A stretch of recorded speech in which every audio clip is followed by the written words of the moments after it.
Hello everyone. So let's begin with the Krok-2 2023 question paper discussion. In this session, we will try to start it with from the beginning, giving you the explanation of the basic concepts, tricks, and tips. So the first question it says that for 12 hour a woodcutter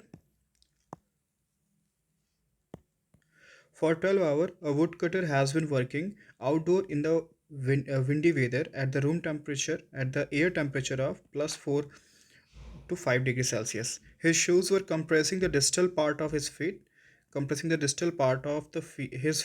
and now he complains of pricking and burning pain in his toes, and pain in the interphalangeal joints and decrease in skin sensitivity. In the skin sensitivity, examination detect that slightly edematous toes, bluish skin, painful and reduced movement in the interphalangeal joint, slightly reduced skin sensitivity, and retained pulsation of the arteries on the dorsum of the feet. What is a provisional diagnosis in this case? So, to start with this question, first of all, you should know what exactly examiner is being asked. So here, the person is woodcutter, is his profession, and working in basically +4 to 5 degrees Celsius means there its air temperature is really cold, and compressing the distal part of his feet. So, compressing distal part of his feet and pricking, burning pain in his toes and sensitivity of over first and third. In on examination, you can see there is a edematous toes, blues skin, painful and reduced movement, and there is a reduced skin sensitivity, retained pulsation of the arteries of dorsal side of feet. So here it is just you can see that the person is working outside. So overall there is a cold temperature, and then what these are the symptoms, what is supposed to be the answer. So starting from the first one, first degree of frostbite. Actually, frostbite condition is like what is one of the pathology where we can say that frostbite, they have the 3 degrees. It involve that there is a nerve like blood compression and blood circulation. It leads to the further circulatory disorder, or it can be due to the less mobility. So in the first degree of first bite, there is just irritation in the skin, and in second degree, when there is a blister present. Blister means one papule like this kind of formation with the edematous appearance, and in the third degree, all three layer of skin involved.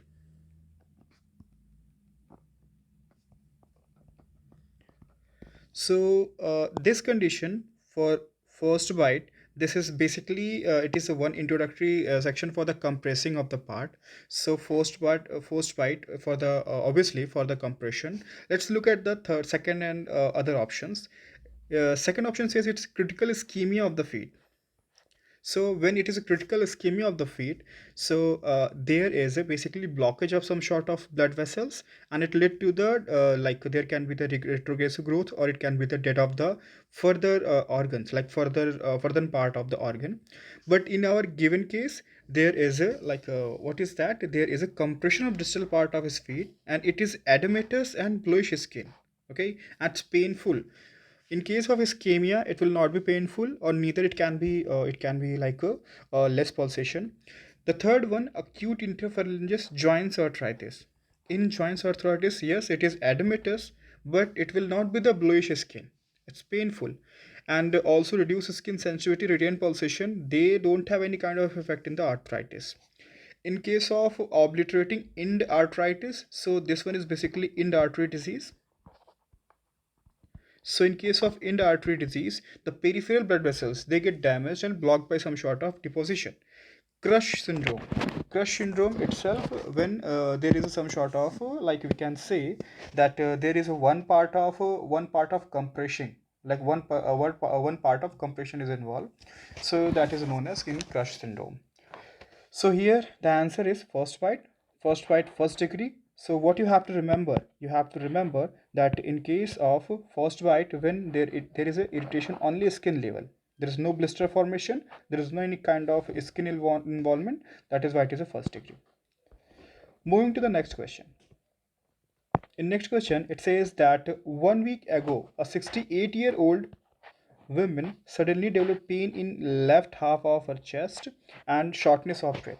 Objectively, following observed, there is a cyanosis, distended neck vein, pulsation 100, blood pressure is slightly below, respiratory rate is normal, liver is inflamed, and left lower leg is edematous and sharply painful to the palpation, that is left lower leg. Auscultation, there is a dull sound on the left below the scapula, and sonorous moist fine vesicles or crackles are present. Border of the heart are expanded on the right, so there is a right side cardiomegaly, and second heart sound is heard over the pulmonary artery. On the ECG, there is a deep S wave in the lead 1 and AVL, and as well as deep Q waves in the 3 and AVF, and there is a negative T wave in the lead 3 and AV. What is the most likely diagnosis? So to solve this question, what you have to consider, first of all, it is a 68-year-old woman, and there is a pain in the left half of the chest. So basically, there's an anginal attack. It's been starting. Dyspnea is there, and there is a cyanosis, distended neck vein, and pulsation. There is a respiratory. So overall, the most important thing where you have to find out, look at the ECG. When you look at the ECG, there is a deep S wave in lead 1 and AVL, as well as deep Q wave in lead 3 and AVF, and there is a T wave which is negative in lead 3 and AVE. So if you remember the mnemonics, there that is the S1 Q1, S1 Q3 and T. This pattern is basically for acute cor pulmonale. So when there is a acute cor pulmonale. So in this situation, the ECG graph is something like this way: deep Q wave, deep S wave, like this way. So this is for the pulmonary, like basically involvement of pulmonary or lungs associated. Okay, this is the ECG. Suppose that if you don't remember ECG and you forget that, how to rule out that other possibilities here. Look at the question again, starting from the beginning. There is this distended neck vein, and there is a cyanosis. Pulse is okay, and blood pressure is also slightly below. Respiratory rate is bit high. Liver inflamed. Left lower leg is edematous, sharply painful on palpation. Auscultation, there is a dull sound on the left below the scapula. So from the back side, when it is auscultate, so there is a dull sound below the scapula. So you can say that there is some sort of pulmonary area that is being affected. When pulmonary area is being affected, but it is upper side. Okay. And the next one, when we say that there is enormous or sonorous moist fine vesicular crackles are present. When fine vesicular crackles are present, so in this situation we say that there is a symptoms of there is some sort of fluid deposition. Okay. So some sort of fluid deposition, or you can say there is a pulmonary branches or pulmonary artery has been involved. The location is basically, it's like this way. Suppose that it's back side and you have scapula, and this is left side and this is right side. So in the left side, when you look at the what in this it is saying, dull sound over the left below the scapula. So basically examiner is telling you left side below scapula means this area. Left side below scapula, this is basically when you look at the heart, like this way. So it is a posterior side. So you are having atrial this way, right and left. So there is basically you are looking for the atrial of the atrium of the left side. So left atrium, and if you remember that circulation start from like this way. So there's a pulmonary artery that pulmonary artery coming to the left atrium. So left atrium is being affected in this part. So left atrium where pulmonary artery has been involved. So in the given case, pleurisy. What is pleurisy? Pleurisy is inflammation of the like shade, or there's a layer that is covering the lungs, the pleura. So in the pleurisy there should be persistent cough. That is why it is not an option. This is not correct option. In the given, there is a just a sharply painful, like we can you can see the starting the first complaint, dyspnea. There is a anginal, like some sort of left heart of her chest. Myocardial infarction will have the ST elevation on ECG, and suppose that if you don't remember the ECG, then that moment you will have there is a left half of her chest pain, but there will be the not like this way distended neck vein and cyanosis. In fact, in this situation you will have the cardiac complication. Okay, admitters, and there will be the lung sound. This will be normal in case of myocardial infection. Crupus pneumonia, same. Crupus pneumonia itself, when you will auscultate over the its lower bilateral side, you have the lateral part of lungs affected. In this situation, middle part is affected. That is why it is not a Crupus pneumonia. Pericarditis. In case of pericarditis, there is the outer layer of heart that is inflamed.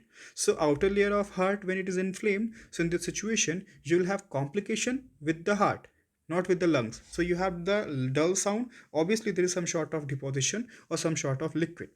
So it's like a pulmonary artery involved. One thing is correct, one thing is 100% sure.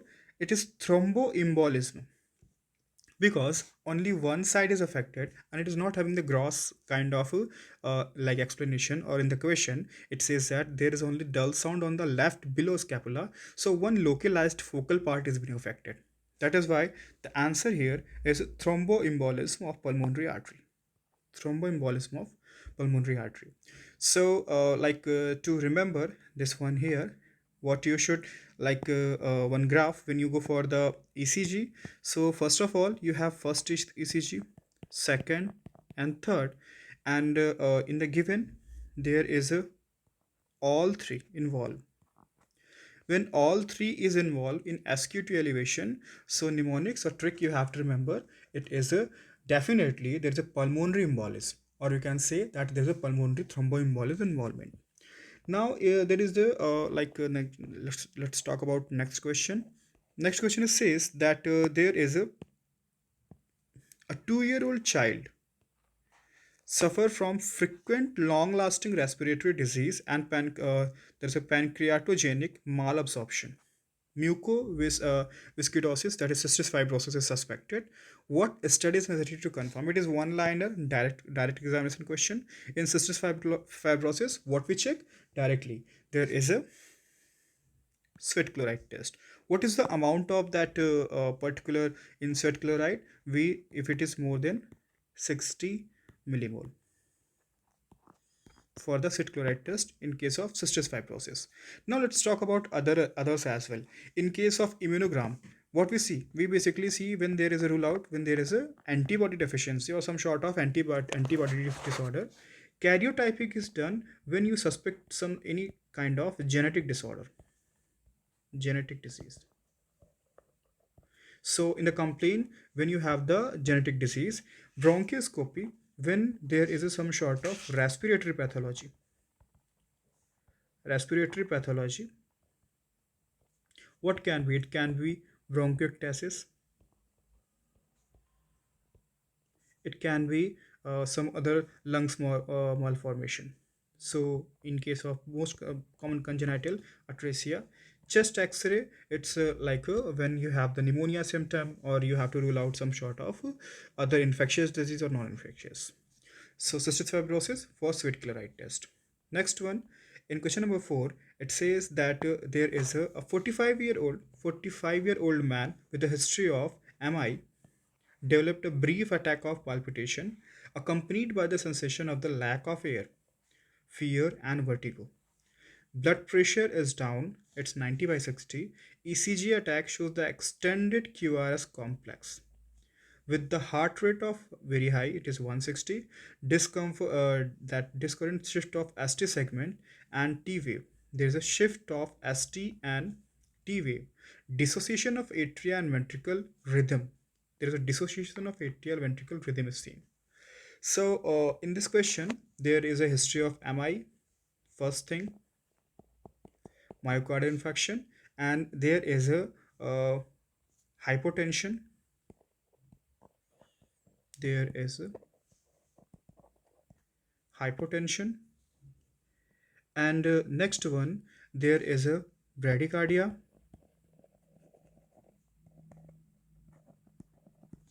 bradycardia, and the most important, sorry, tachycardia, hypotension, and then there is a tachycardia, and there is a shift of ST segment and T wave. So there is a shift of ST segment and T wave. There is a dissociation of atrial and ventricular rhythm. So basically, there is a atrial rhythm. Atrial rhythm is P wave and QRS complex. So basically, they are having dissociation of the this atrial and ventricular. After that, what it says, there is a most important thing which you should keep in mind, that there is a extended QRS complex. There is a extended QRS complex. So when we talk about the extended QRS complex, it led to the extended QRS complex.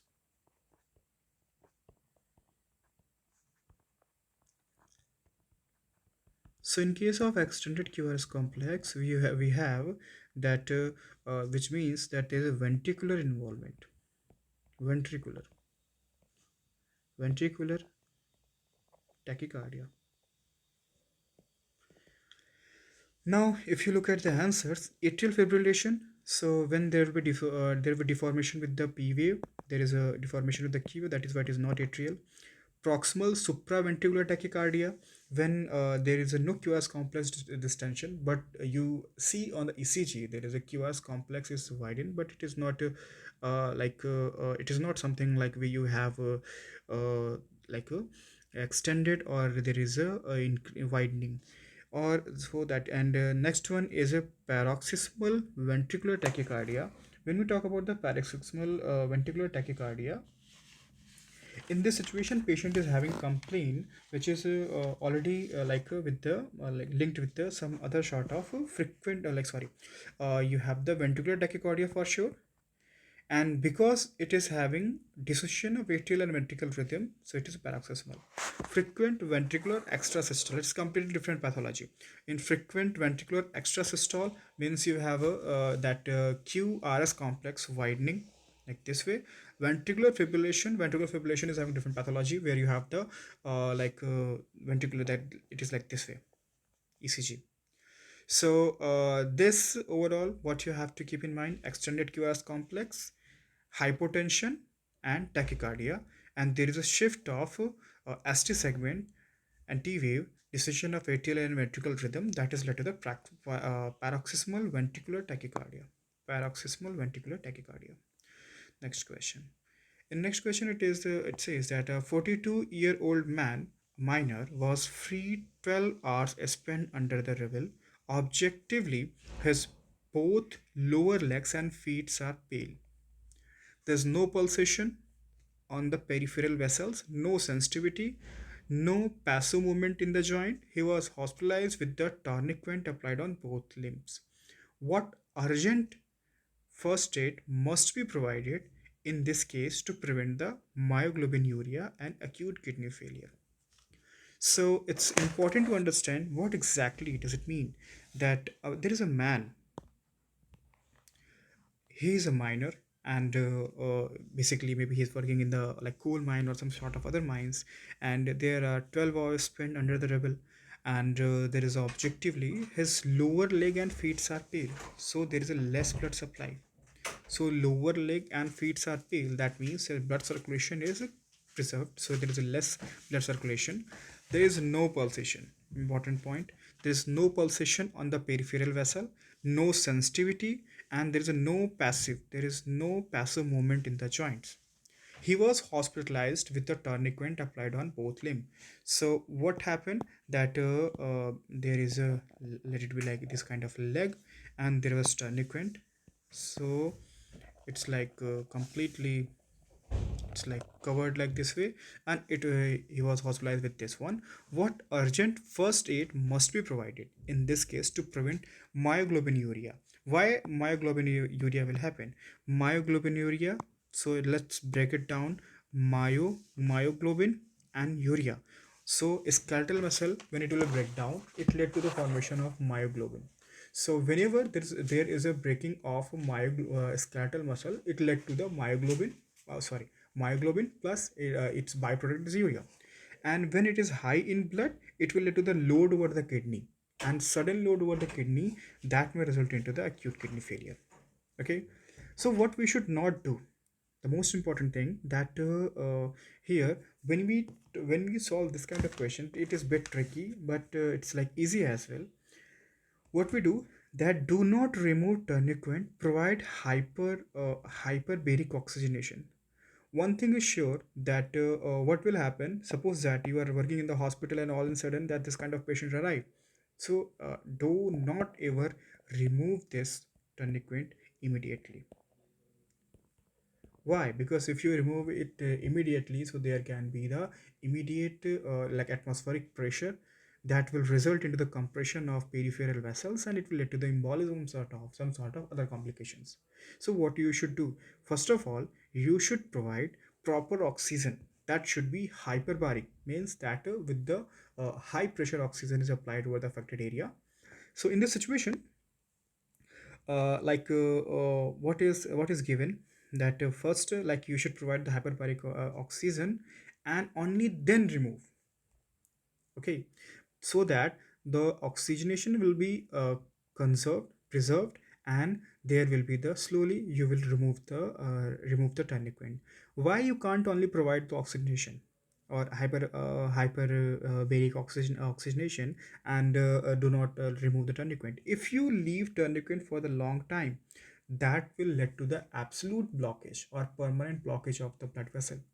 And if there is a permanent blockage of, or the complete blockage of blood vessels, that may lead to the ischemia, and further it may lead to the necrosis. The patient is already having pain, there's a deficiency of oxygen, deficiency of blood circulation, so you cannot just keep it for the long time. So definitely you have to remove the tourniquet, but before that, you have to make sure that there is a provide the hyperbaric oxygenation, so that there could not be the acute breaking of living tissues.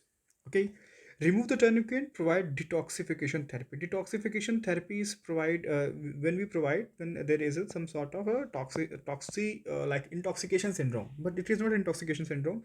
That is why detoxification is not a correct answer. Do not remove tourniquet, provide detoxification. This is also wrong. Do not remove tourniquet, amputate the limbs above the tourniquet. Amputation is done when you see that there is a blackish color, or you see that there is absolute damage of the organ, no pulsation, no any kind of sensation, and also the appearance is really it's abscess formation, or it can be the necrotizing. So you have to remove it, otherwise it will lead to the go to the like other part of body. So its amputation is done only when that organ is being dysfunctional. So in out of first and second, do not remove tourniquet. If you do not remove, so it will lead to the permanent damage of organ.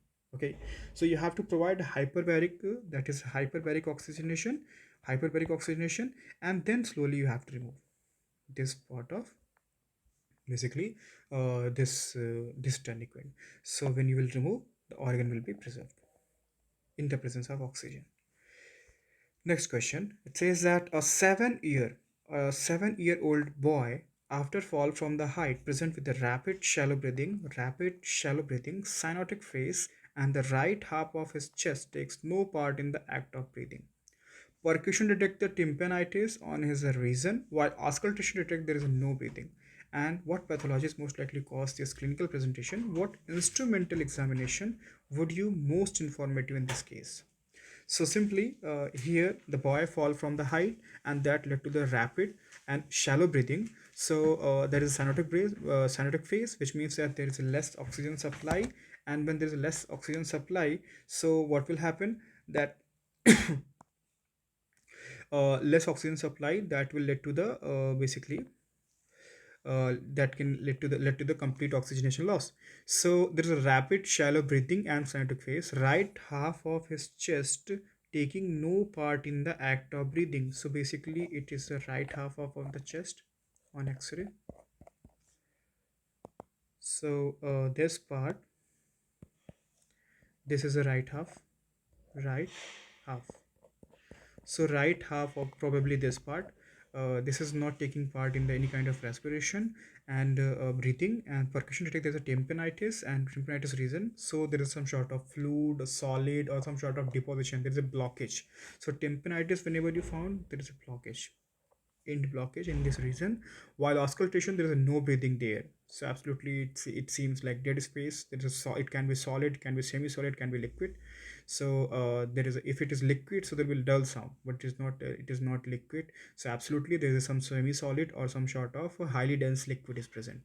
So what pathology most likely causes disease? So it's like right-sided hemothorax, and so you should further go for the X-ray of the chest. Absolutely, you have to go for the X-ray. It is correct.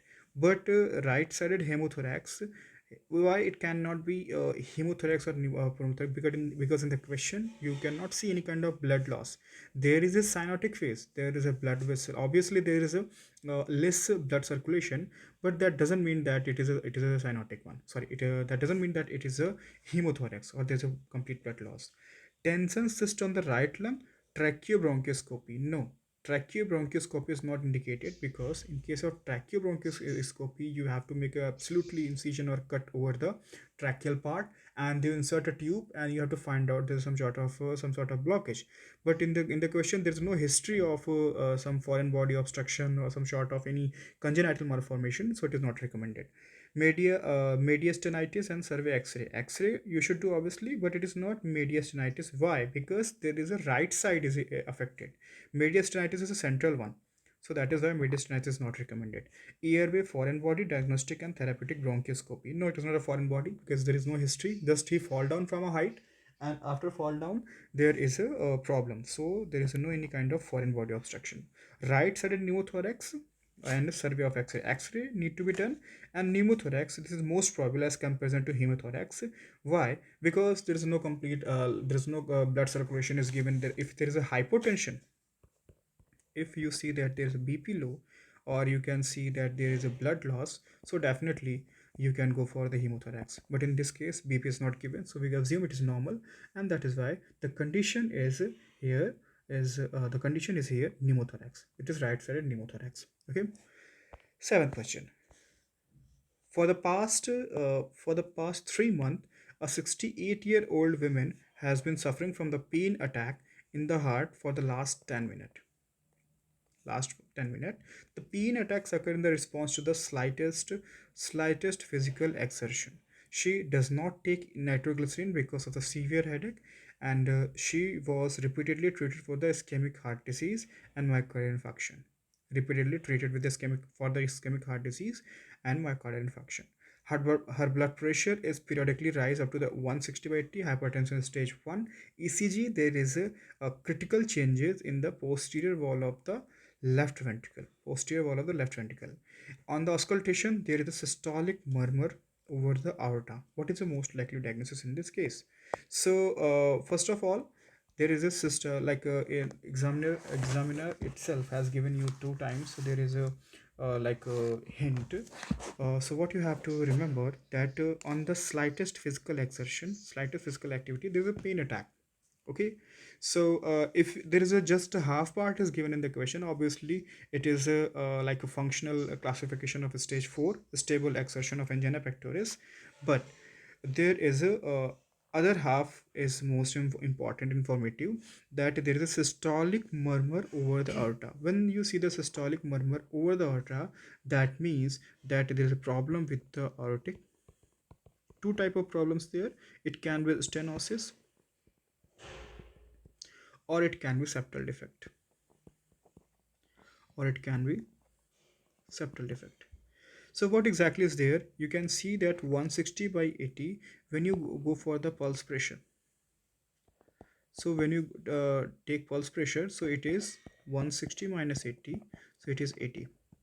More than uh, more than 40, that means it is pulse pressure is abnormal. So when pulse pressure is abnormal, that led to the there is a there's a formation of pain. There is a like sorry When pulse pressure is high, so that led to the first of all there is a aortic problem. And what is most likely diagnosis? So there is ischemic heart disease, and there is a pulse pressure is already involved. So aortic involvement, stenosis or septal defect. So if we look at the question, look at the answers. Stable angina pectoris, okay, it's a angina pectoris, but because of the second half, it's not a complete information in the in the question. So aortic aneurysm with aortic dissection, obviously aortic involvement is there. And unstable angina pectoris is no, because we can see that there is a suffering from pain, and there is slightly physical activity. So it is not an unstable angina pectoris. Stable exertional angina pectoris 4, it could be done for the half if only first half is given. If only first half is given. And then recurrent myocardial infarction, it is not a symptoms of recurrent myocardial infarction. So most important part for you, you have to just consider either question is given in half format, when there is only activity of when there is only activity of this one, when there is only slightest physical exertion, and or if there is a systolic murmur present. So let's look at the next question.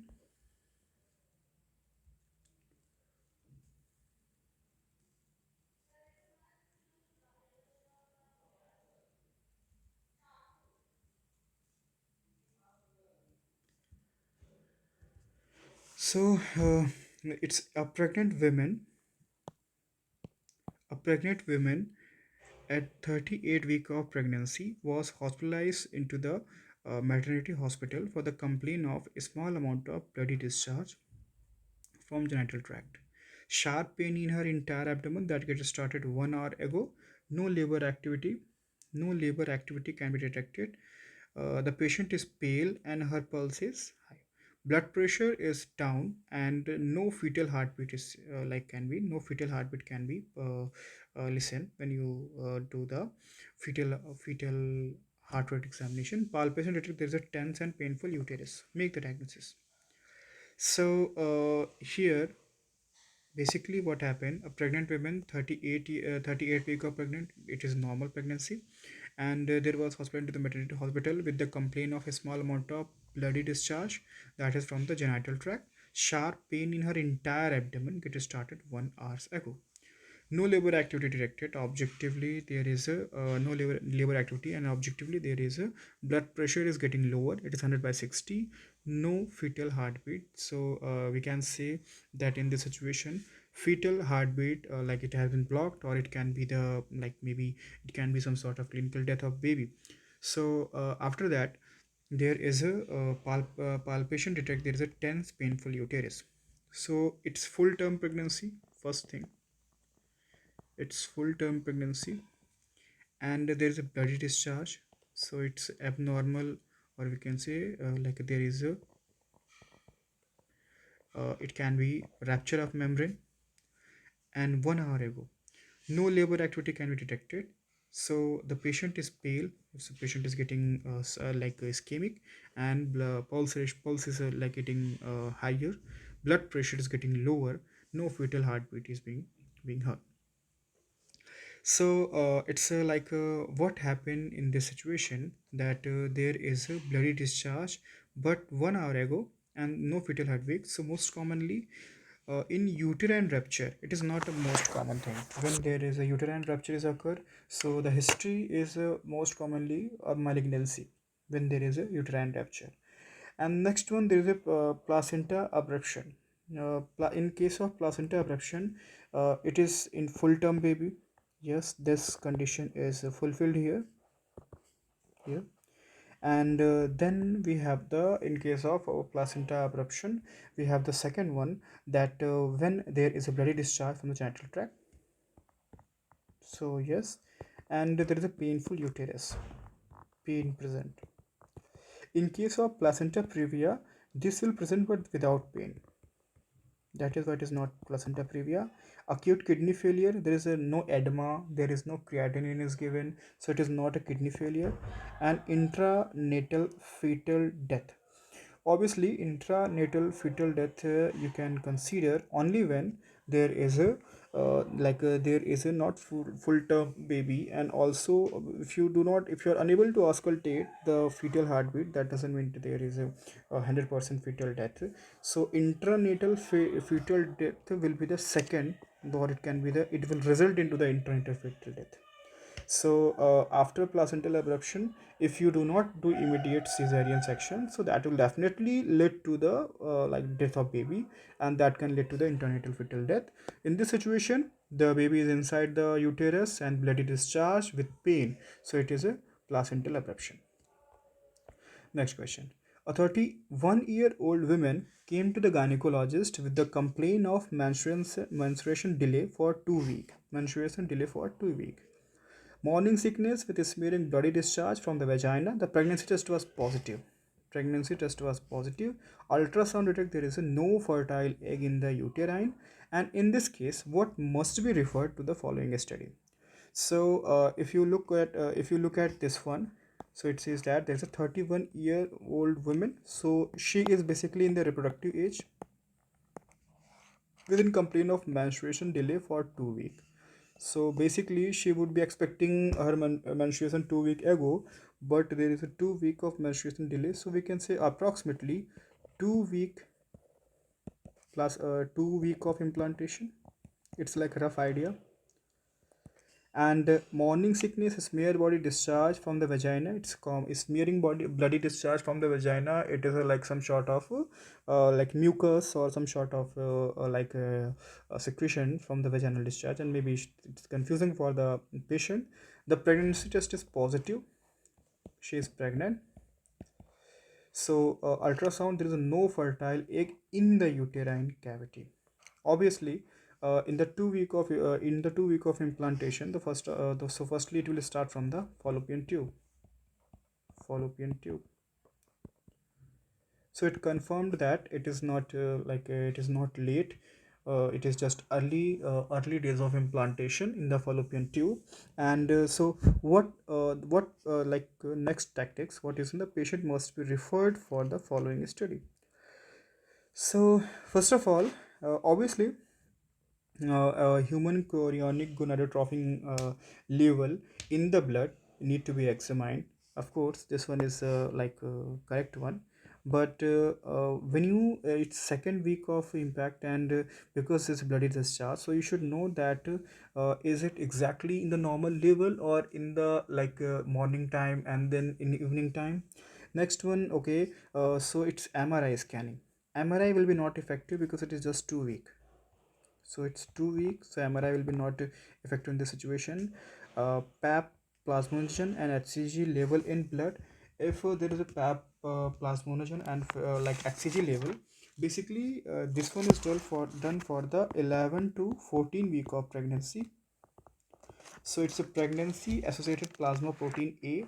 So it's useful for first trimester, or you can say it's 12. When it is 12 week, it is just 2 weeks, so it is not useful.